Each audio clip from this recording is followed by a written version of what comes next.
Hey, what's up, everybody? Out here by this barn on this walking trail that I walk on every now and then. Hey, just wanted to bring up a topic that's been on my heart, honestly, for a while. By the way, I'm pushing my little baby here. Look at this. You ever want your kids to go to sleep, you just push them in this little stroller. She's getting a little old for it, but still works, at least for a little while. Anyways, want to talk about restoring relationships just real quick. I think it's something that is just so important to God, so important to us, so important to healthy living. You know, we live in a world of disposable things, right? Like we have disposable plates and, you know, cutlery, disposable cameras, disposable one-time use, you know, all kinds of stuff. And but the thing is, there's no such thing as a disposable relationship. I really believe that. I really believe that God has put people in our lives for a reason, and those relationships are so precious. As a matter of fact, when we look at it, it's kind of interesting. My mom, you know, she just passed away, and when someone close to you like that, you know, steps into eternity, it really brings, you know, a lot of thought and a lot of perspective on how short life is, and you know, things like that, and what's really important, and constantly what it is, you know, relationships. You know, we go after so many things. You know, I go after a bunch of stuff, money, provision, cars, you know, having a house, stuff like that. But what's most important, and the one thing that you can take with you, that you can invest in, that'll last for all of eternity, are people. Man, that's the long and the short of it. Other people, relationships with people. And so the thing is, though, is when we get into relationships, I don't want to ramble on too much, but I just want to just share a few things. When we get into relationships, obviously at some point in time, we're going to screw up. We're going to mess up. You know, we're going to sin, what the Bible calls sin. We're going to hurt people's feelings. We're going to do some stuff that is just, you know, sometimes not right. Sometimes we sin against people, but other times people sin against us. And what happens is relationships get broken, relationships get damaged, relationships get, you know, just divided. And what God originally intended to put in your life as a blessing then becomes an element of pain in your life. And so what's the easy thing to do when someone hurts you is just to separate from them. Just say, hey, stay at an arm's distance. You know, I don't want to talk to you anymore. I don't want to be around you anymore. And just kind of, you know, ride off into the sunset and go live your life, and they live their life, and that's it. That's easy. And sometimes you have to, you know, if you're in an abusive relationship, or you're in like someone extremely toxic, you know, sometimes that's the best thing to do. However, there's other times where you're not in a toxic, it's not an abusive or toxic relationship. It's just, you know, we just deal with sin in our natural bodies. And so I'm working through stuff right now in my own personal life. The close friends of mine that I just love, people who are close to me, you know, there's some misunderstanding, there's some things that went on, and you know, now there's just a division. And now I just feel like it's important to go after these things, and go after reconciliation. And so basically what has to happen to restore broken relationships? And I'm sure someone out here watching this has got some kind of broken relationship. It could be family, it could be friends, it could be, you know, people you used to work with. And it could really be, you know, all kinds of people. And so the first thing you gotta do is take initiative. Boom, it's on you, right? Even if they messed up 80% and you only messed up 20%, it's on you to take the initiative. So basically, the first step is, you know, you gotta make the first step. You gotta forgive them, man. You know, we all sin, right? We've all screwed up. We've all made mistakes. And I think all of us would appreciate when we've blown it, people forgiving us. Man, it's the best feeling in the world when you're just forgiven. Like, you know, you don't even deserve it, you know, and someone gives you something you don't deserve, or they withhold some kind of punishment that you do deserve, you know. You're speeding, the cop pulls you over, you deserve a speeding ticket, but they forgive you. They say, you know what, you were totally speeding, but I forgive you. I'm not gonna I'm not going to hold this against you. We love when that happens to me. That's just a small example, you know. And so why not allow that to happen to someone else? Man, forgive them. It will set you free. It'll heal your heart. It's such an important thing.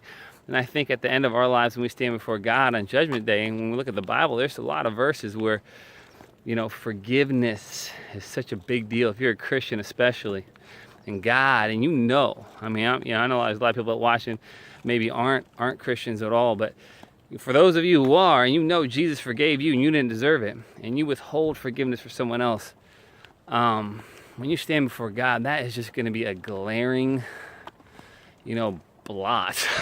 Like that is not a good look. That's not a good look when we stand before Jesus. And so, look how beautiful that sunset is. I got ADD sometimes. But, you know, and so first thing is forgive.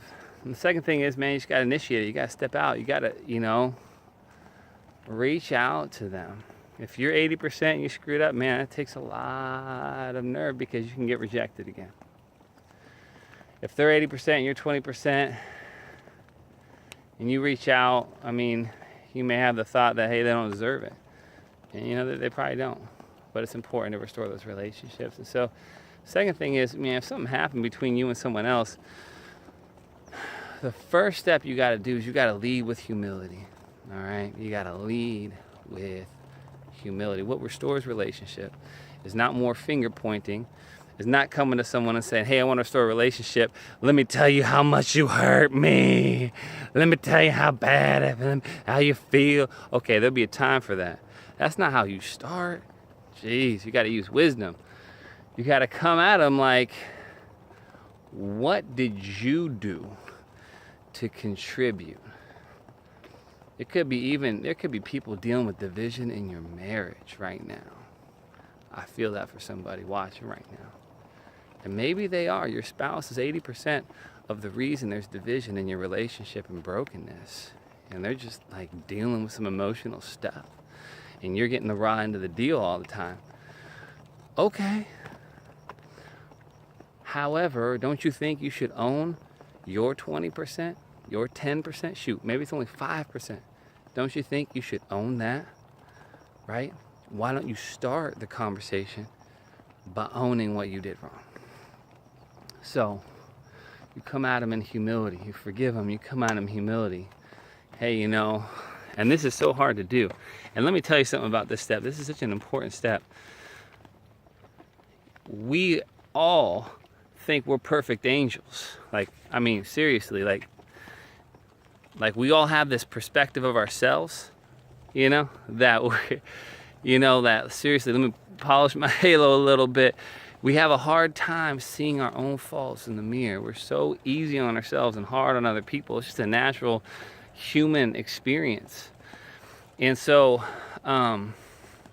this really does take a lot of humility, even see accurately the things that you did wrong to contribute to a division or a broken relationship. Things that you said, maybe ways that you retaliated, you know, tones, attitudes that you had towards that person. And maybe they did something to hurt you, but you didn't respond right.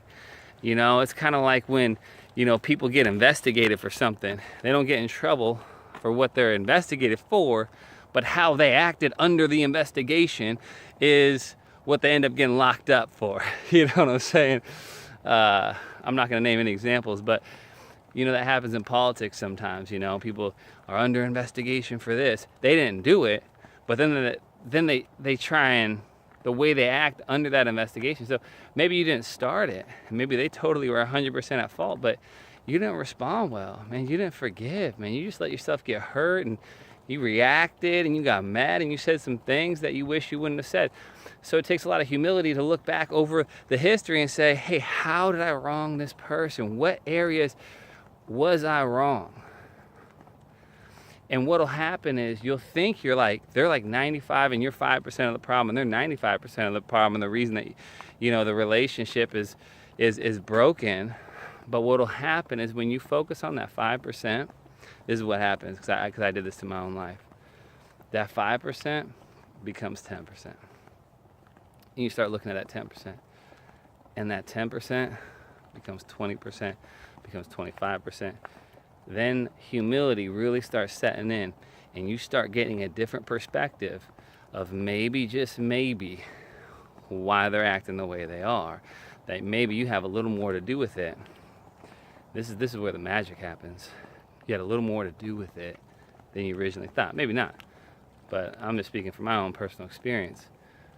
You know, I'm trying to restore some relationships, and man, I started retracing my steps. How did I contribute? What can I own? What ways did I sin against this person? I was calling people, talking to people. I was doing an investigation of my own, because some of these things were over the course of, a number of years now. And it's like, man, I did some stuff, I said some things. I probably contributed much more than I thought, and it was a real illuminating experience for me. And so then you initiate and you say, hey, I don't want to talk about you, I want to talk about me.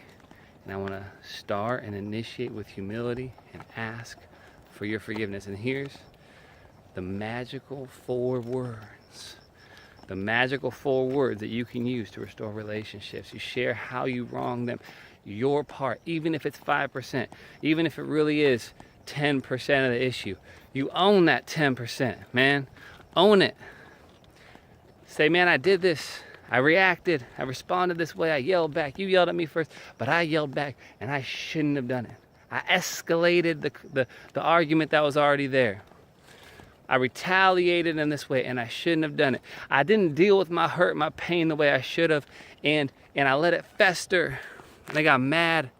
I didn't respond the way that I should. Here's the 4 words that you use after you say that you own those things. You say these 4 words, powerful 4 words.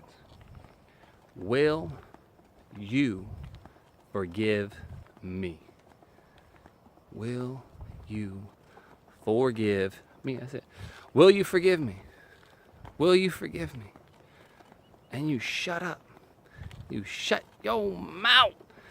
Will you forgive me? And you're going to want to be like, because, I did, like, stop talking, man.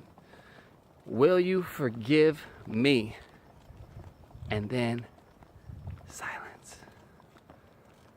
And if it takes them, look, they got a process. They're like, you're gonna catch them off guard when you start humbling yourself, even especially if you're not known to humble yourself, or you've been thinking about it for a while and they are just now thinking about this, and you come at them like, hey, I could have done these things differently.